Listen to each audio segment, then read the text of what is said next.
వివేకానంద స్వామి ఒక చక్కని వాక్యం చెప్పారండి. హూ సోస్ మస్ట్ రీప్ అన్నాడు.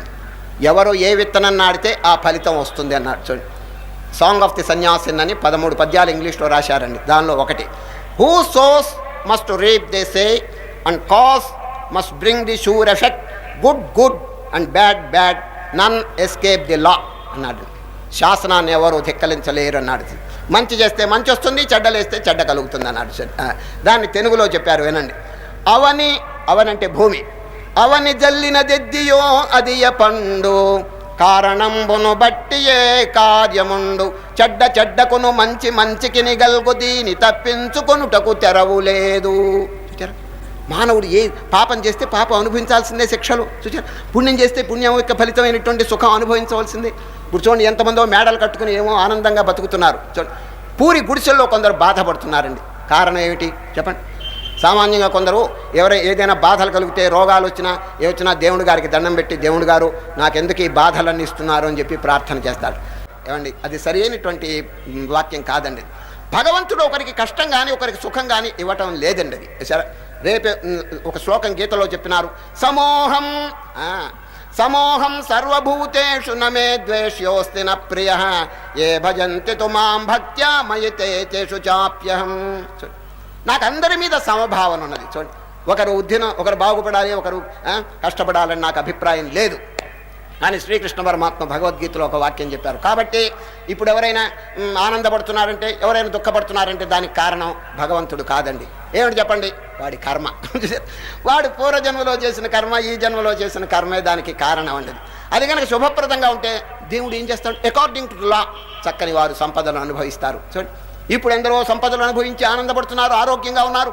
కొందరు ఆరోగ్యం లేకుండా హాస్పిటల్స్లో బాధపడుతున్నారు, కొందరు గుడిసెల్లో పడి తిండి లేక అవస్థపడుతున్నారు. దీనికి అంతటికి నీ కారణం ఏమిటి చెప్పండి? ఇది వాడు చేసినటువంటి కర్మ ఫలితం అది. కనుకనే ఒక ఆయన ఈ మధ్య, ఏమండో మీరు అందరు దేవుళ్ళకే దండం పెడుతున్నారు కానీ నేను నా కర్మకి దండం పెడతాను అన్నాడండి ఒక ఆయన. ఎంత బాగుందో చూడండి. తస్మై నమః కర్మణే. కర్మ శుద్ధంగా లేకపోతే దేవుడు మాత్రం ఏం చేయగలడు? వాడి కర్మను అనుసరించే దేవుడు ఫలితం ఇస్తాడండి ఇది. సరే.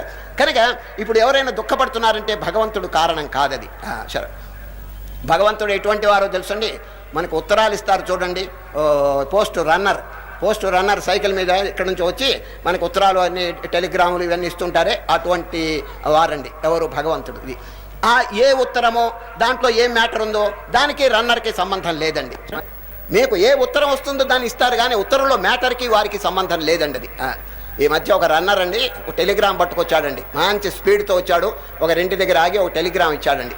ఆ ఇంటి ఆయన టెలిగ్రామ్ రాగానే గుండె కొంచెం అదిరిపోయిందండి. ఎందుకంటే 2 రకాలుగా ఉంటాయండి, శుభవార్త రావచ్చు, అశుభవార్త రావచ్చు టెలిగ్రామ్లో.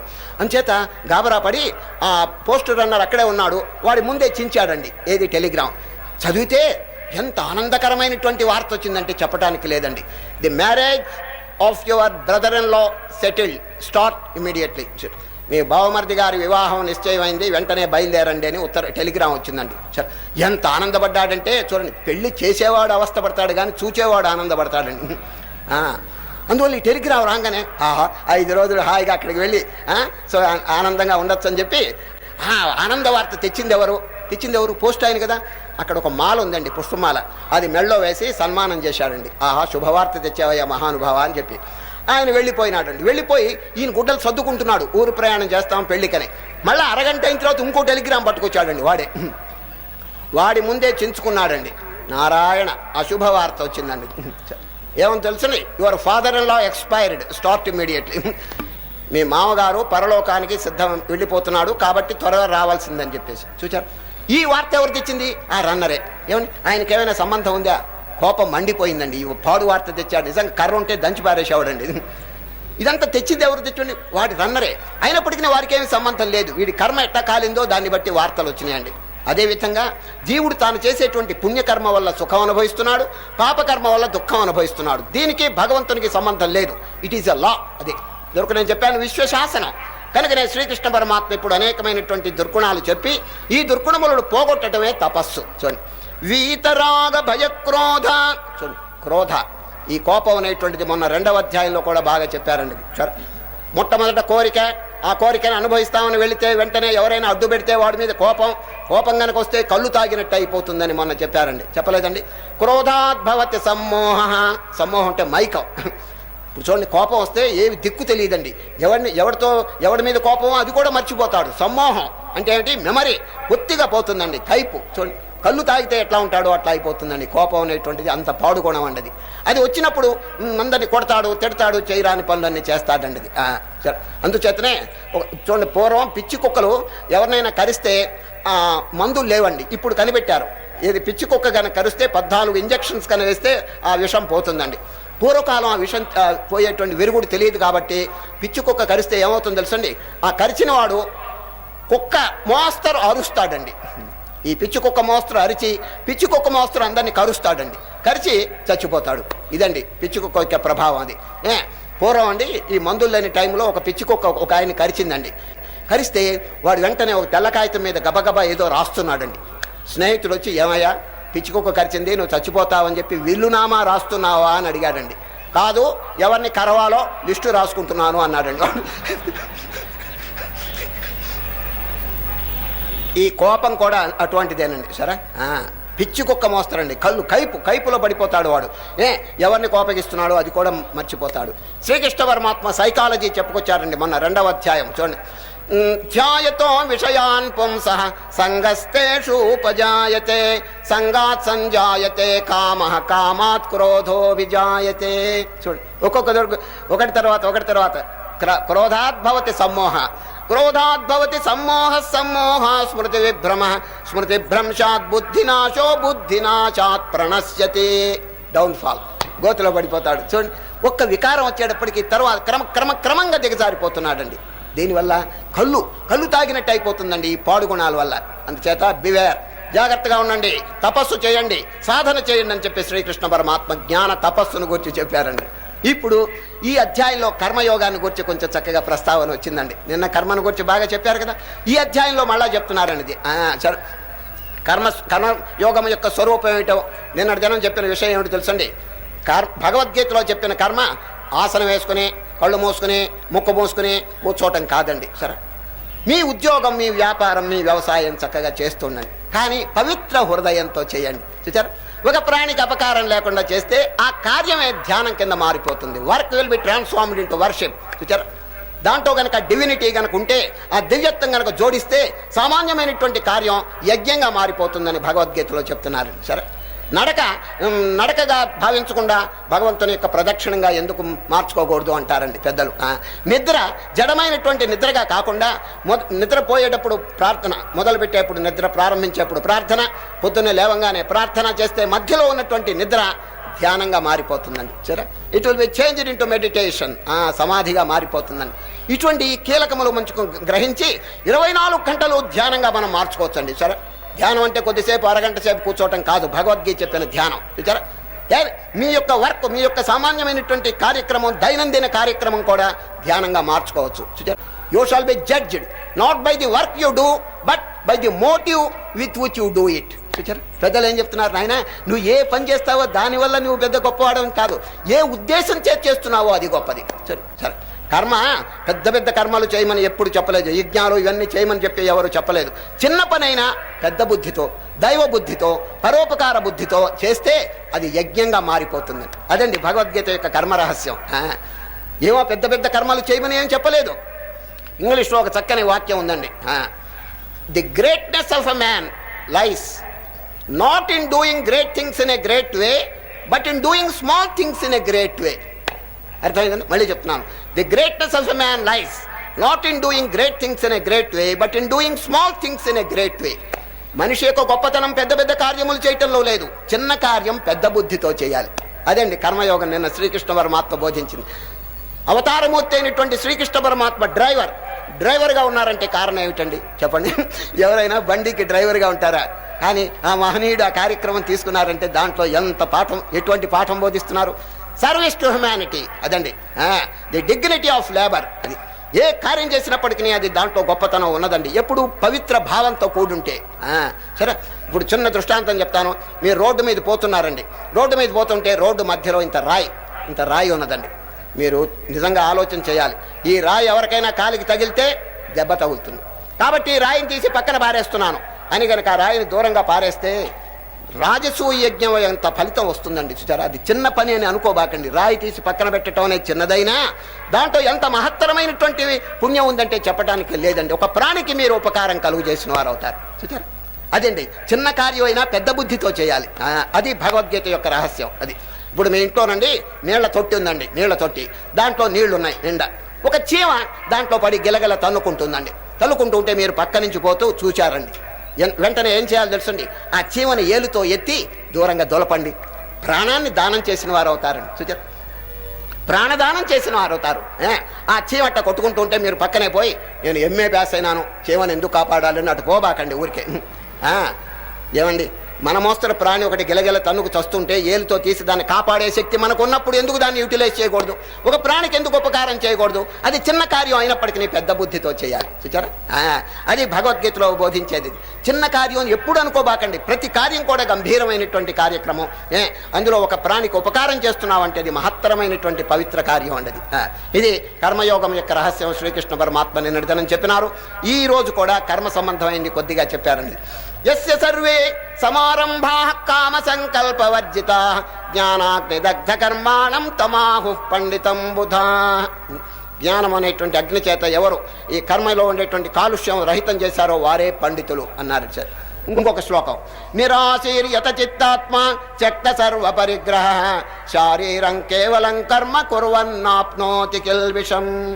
కర్తృత్వం లేకుండా అహంకారం లేకుండా ఉన్నవాళ్ళు ఏమండి కర్మ చేసినప్పటికీ తగులుకోరు అంటున్నాడు. చూడండి, ఇప్పుడు మానవుడు ఒక కర్మ చేస్తూ ఎట్లా ఉన్నాడు తెలుసండి, అటాచ్మెంట్ అంటే దాంట్లో తగులుకుపోతున్నాడు. నేను చేస్తున్నానని అహం, దీని పేరు ఇంగ్లీష్లో ఈగోయిజం అంటారు. ఈ ఈగోయిస్టిక్ టెంపర్మెంట్ మానవుడిని హతమారుస్తున్నదండి. సార్, నేను చేస్తున్నానని కర్తృత్వం వాడిని అడ్డుపడుతున్నదండి. ఈ ప్రపంచంలోనండి విశ్వమంతటిని మ్యానిపులేట్ చేసే ఒక మహత్తరమైన శక్తి ఉన్నది కదండి. మనం ఎవరమండి దాని దగ్గర చెప్పండి. ఈ అనంతమైనటువంటి బ్రహ్మాండం ఒక్కసారి మీరు ఆకాశాన్ని చూడండి. ఎప్పుడైనా అమావాస్య నాడు మేఘములు లేనప్పుడు చూడండి ఆకాశం.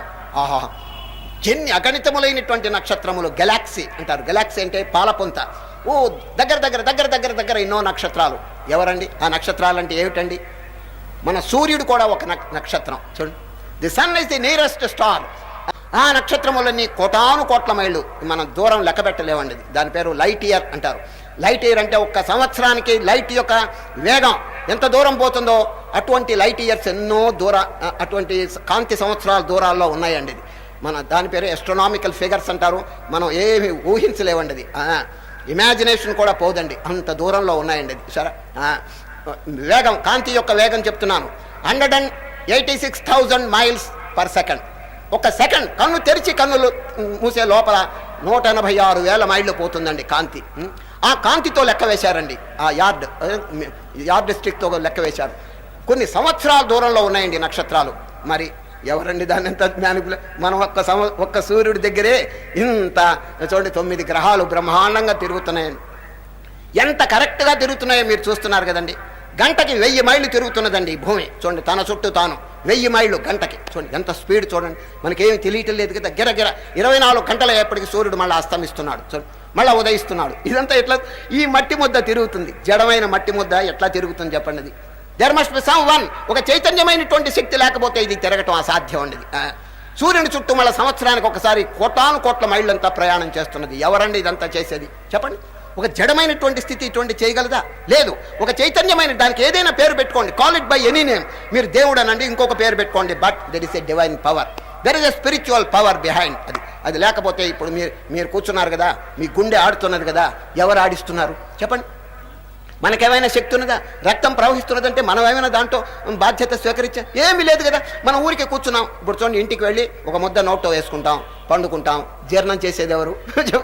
అహం వైశ్వానరో భూత్వా ప్రాణినాం దేహమాశ్రిత.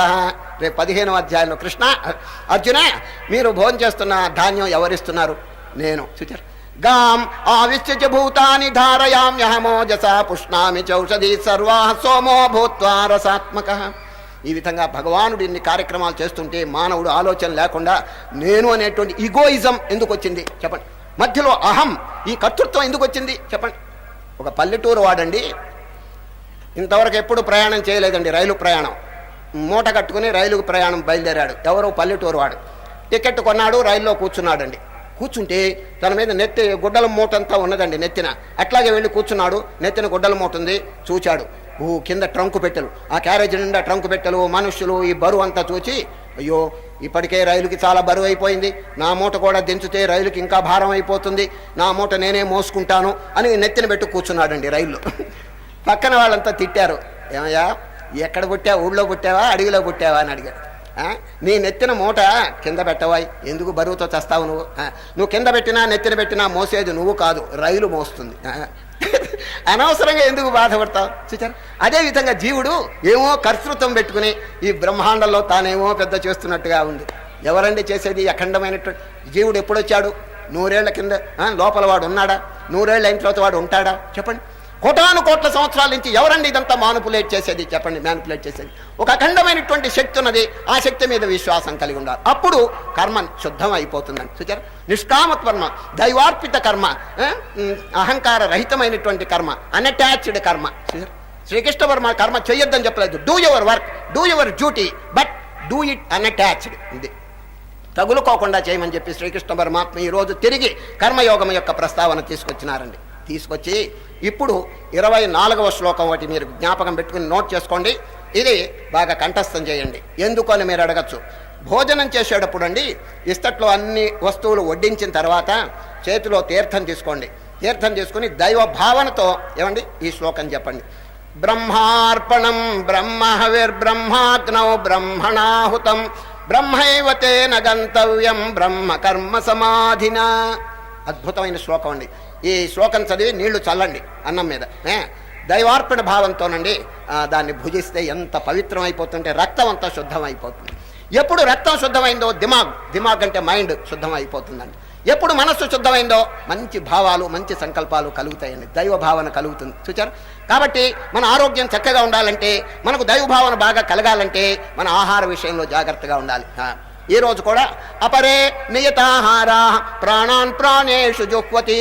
ఆహారంలో నియమపూర్వకంగా ఉండటం ఒక యజ్ఞం అన్నాడండి. ఈరోజు యజ్ఞం ఇది. నియతాహారా ఆహార విషయంలో ఇప్పుడు టైం లేదు, సంక్షేపంగా 4 నియమాలు చెప్తాను వినండి. రేపు మళ్ళా వస్తుందండి 6వ అధ్యాయంలో ఆహార ప్రస్తావన. సాత్విక ఆహారం, మితాహారం, దైవార్పితాహారం, న్యాయార్జితాహారం. 4 విధాలుగా పరిశుద్ధంగా ఉండాలండి. అర్థమైందా? మళ్ళీ చెప్తున్నాను. సాత్విక ఆహారం, మితాహారం, దైవార్పితాహారం, న్యాయార్జితాహారం. ఈ విధంగా ఆహార నియమం కూడా ఒక యజ్ఞం కింద వర్ణించి అన్ని యజ్ఞముల్లో శ్రేష్టమైనటువంటి యజ్ఞం జ్ఞాన యజ్ఞం అని చెప్తున్నారండి. ఉదారా సర్వయేవైతే యజ్ఞములు చూడండి. శ్రేయాన్ ద్రవ్యమయాద్యజ్ఞాత్ జ్ఞానయజ్ఞ పరంతప సర్వం కర్మాఖిలం పార్థ జ్ఞానే పరిసమాప్యతే. ప్రపంచంలో అనేక యజ్ఞాలు, అశ్వమేధ యజ్ఞం, రాజసూ యజ్ఞం, ఇంకా అనేక యజ్ఞాలు ఉన్నాయి. డబ్బుతో కూడింది అంగబలం అర్థబలం. కానీ జ్ఞానయజ్ఞం అన్నిటికంటే శ్రేష్టం. దీంట్లో ఖర్చు లేదండి. చక్కగా మన హృదయంలో ఉన్నటువంటి పరమాత్మను ధ్యానం చేసుకుంటే చాలండి. సరే, అది అన్నిటికంటే సుపీరియర్ సాక్రిఫైస్. అది గొప్ప యజ్ఞం అని శ్రీకృష్ణ పరమాత్మ దీనికి ఆధిక్యత ఇచ్చినాడు. చూడండి. శ్రేయాన్ ద్రవ్యమయాజ్ఞ జ్ఞానయజ్ఞ పరంతప. ఏ కార్యం చేసినా ఆఖరికి జ్ఞానంలో కలిసిపోవాల్సిందే. జ్ఞాన నౌక చూడండి. 3వది జ్ఞాన నౌక. మహాపాప సముద్రం ఉన్నదనుకోండి, ఈ పాప సముద్రంలో ఉన్నప్పటికీ ఎవరు ఏం కంగారు పడబాకండి. చక్కని జ్ఞానం అనేటువంటి తెప్ప తెచ్చుకోండి, అవలీలుగా దాటవచ్చును అంటున్నారు.